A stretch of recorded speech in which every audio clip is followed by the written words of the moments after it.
Hello friends, welcome back to your English learning channel English and study. आज के इस video में हम सीखेंगे फिर भी वाले हिंदी वाक्यों को इंग्लिश में कैसे बोलें। एग्जाम्पल्स देखो, जैसे बारिश हो रही है फिर भी हम बाहर गए, उसे पीटा गया है फिर भी वो काम कर रहा है, क्या वह बीमार है फिर भी स्कूल जा रहे हैं, वो लंगड़ा है फिर भी कैसे नाच रहा है, वो भूखा है फिर भी उसे पीटा जा रहा है। क्या आप भी ऐसे वाक्यों की इंग्लिश बोलते वक्त अटक जाते हैं या फिर ऐसे वाक्यों की इंग्लिश ही बनाना नहीं आता है? तो फिक्र मत कीजिए, आज के इस वीडियो में हम ऐसे ही वाक्य को इंग्लिश में बनाना सिखाएंगे, वो भी सरल तरीके से और नेचुरल इंग्लिश में। तो पेन कॉपी लेकर बैठ जाइए और इस वीडियो के अंत तक बने रहें मेरे साथ। वीडियो स्किप करोगे तो बहुत अच्छी इंग्लिश मिस कर दोगे। तो चलिए बिना समय गवाए वीडियो शुरू करते हैं। सबसे पहले तो फिर भी के लिए इंग्लिश में येट और नेवरदलेस का यूज करते हैं। येट का यूज स्पीकिंग इंग्लिश में होता है, जबकि नेवरदलेस का यूज फॉर्मल और रिटन इंग्लिश में होता है। अब ध्यान दोगे, येट और नेवरदलेस दोनों कंजंक्शंस हैं। येट और नेवरदलेस के दोनों तरफ इंग्लिश सेंटेंसेस होते हैं। तो हिंदी के वाक्य जिस टेंस में होंगे उसी टेंस के अनुसार उन वाक्यों की इंग्लिश बनाएंगे। जैसे बारिश हो रही है फिर भी हम बाहर गए, इस वाक्य की इंग्लिश बनाते हैं बारिश हो रही है, ये प्रेजेंट कंटिन्यूअस टेंस है तो इसकी इंग्लिश होगी इट इज रेनिंग। इसके बाद लिखेंगे फिर भी की इंग्लिश येट।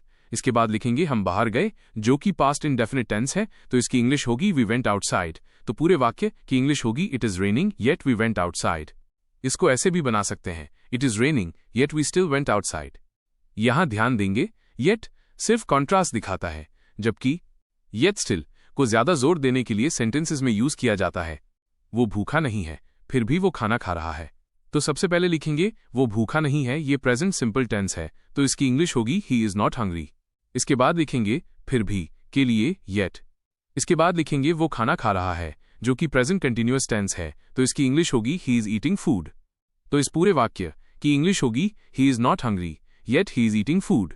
एक और वाक्य को इंग्लिश में बनाएंगे, जैसे मैं थका हुआ हूं फिर भी काम कर रहा हूं। तो इस पूरे वाक्य की इंग्लिश होगी I am tired yet I am working. अब देखते हैं नेक्स्ट, उसे पीटा गया है फिर भी काम कर रहा है। इस वाक्य को हिंदी में ऐसे भी बोलते हैं, उसे पीटा गया है फिर भी वो काम कर रहा है। यहां ध्यान देंगे, ऊपर वाले वाक्य में फिर भी के बाद वह नहीं लिखा हुआ है, जबकि नीचे वाले वाक्य में फिर भी के बाद वह लिखा हुआ है।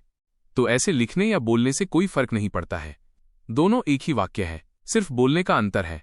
ऐसे वाक्यांशों में दोनों वाक्यांश का सब्जेक्ट एक ही होता है। फिर से हिंदी वाक्य देखो, उसे पीटा गया है फिर भी काम कर रहा है, पूनम को डांटा गया है फिर भी नाच रही है। इन दोनों वाक्यों में शुरू के वाक्यांश प्रेजेंट परफेक्ट टेंस के पैसिव स्ट्रक्चर है, जबकि फिर भी के बाद वाले वाक्यांश प्रेजेंट कंटिन्यूअस टेंस के हैं। तो बनाते हैं इनकी इंग्लिश, जैसे उसे पीटा गया है फिर भी काम कर रहा है। तो सबसे पहले लिखेंगे उसे पीटा गया है, ये प्रेजेंट परफेक्ट टेंस है तो इसकी इंग्लिश होगी ही हैज बीन बीटन। इसके बाद लिखेंगे फिर भी के लिए येट। इसके बाद लिखेंगे काम कर रहा है या वो काम कर रहा है की इंग्लिश ही इज वर्किंग। तो पूरे वाक्य की इंग्लिश होगी he has been beaten yet he is working. Poonam को डांटा गया है फिर भी नाच रही है। तो सबसे पहले लिखेंगे पूनम को डांटा गया है की English Poonam has been scolded. इसके बाद लिखेंगे फिर भी की इंग्लिश येट। इसके बाद लिखेंगे वह नाच रही है की English yet she is dancing. तो इस पूरे वाक्य की इंग्लिश होगी Poonam has been scolded yet she is dancing. एक और वाक्य को इंग्लिश में बनाएंगे, जैसे उसे खाना खिलाया जा चुका है फिर भी खाना खा रहा है। तो इस पूरे वाक्य की इंग्लिश होगी he has already been fed yet he is eating. अब देखते हैं नेक्स्ट, क्या वो थका हुआ है फिर भी काम कर रहा है, क्या वे बीमार हैं फिर भी स्कूल जा रहे हैं।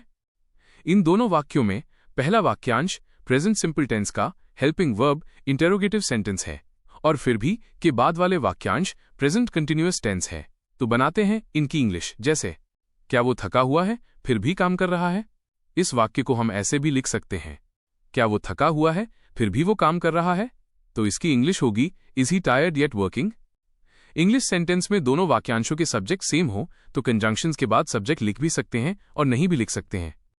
यदि सब्जेक्ट नहीं लिखोगे तो ऐसे इंग्लिश बनेगी, और सब्जेक्ट को लिखकर ऐसे भी इंग्लिश बना सकते हैं, is he tired yet he is working. जब सब्जेक्ट लिखोगे तो सब्जेक्ट अनुसार हेल्पिंग वर्ब भी लिखना पड़ेगी। नीचे के इंग्लिश सेंटेंसेस में देख सकते हो, क्या वे बीमार हैं फिर भी स्कूल जा रहे हैं। तो सबसे पहले लिखेंगे क्या वे बीमार हैं की इंग्लिश आर दे सिक।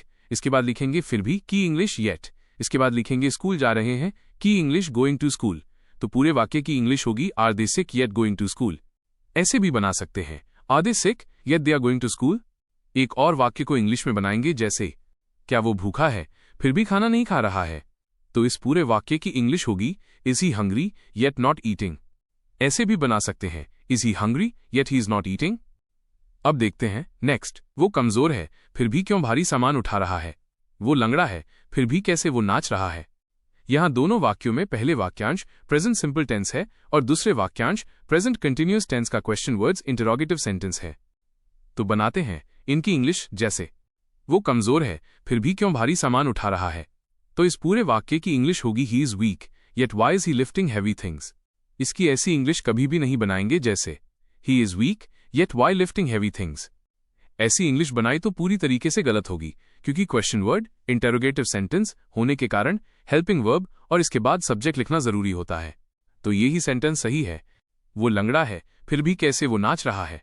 तो सबसे पहले लिखेंगे वह लंगड़ा है की इंग्लिश ही इज लेम, इसके बाद लिखेंगे फिर भी के लिए येट, इसके बाद लिखेंगे कैसे वो नाच रहा है की English how is he dancing. तो पूरे वाक्य की इंग्लिश होगी he is lame yet how is he dancing. एक और वाक्य को इंग्लिश में बनाएंगे जैसे, वे अंधे थे फिर भी कैसे किताब पढ़ रहे थे, तो इस पूरे वाक्य की इंग्लिश होगी they were blind yet how were they reading books.